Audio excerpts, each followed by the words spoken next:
चव्हाणांच्या पत्नीबाबत आमदार प्रशांत परिचारक यांनी आक्षेपार्ह वक्तव्य केलं होतं। या वक्तव्याच्या निषेधार्थ पंढरपूर तालुक्यातील माजी सैनिकांनी आणि विविध संघटनांनी पंढरपूर बंदचं आवाहन केलंय।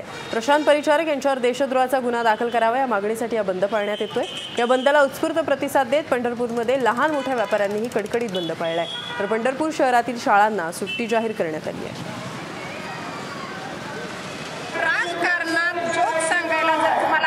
सैनिक पत्न्या पाहिजे असेल त्यांचा अनादर तुम्ही करत असला तर आम्ही तुमचा निषेध करतो।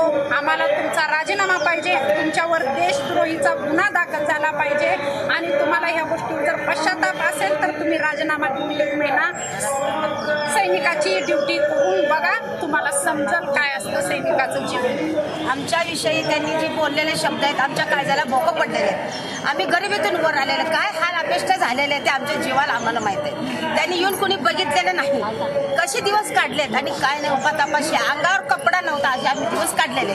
तसं आमच्या सैनिकाच्या महिलांना असा दोष देणं ही चुकीचं आहे त्यांचं। तर ह्यांनी आम्हाला इथं नको आहे, त्यांनी आम्ही त्यांचा निषेध करतोय आणि त्यांना शिक्षा झालीच पाहिजे।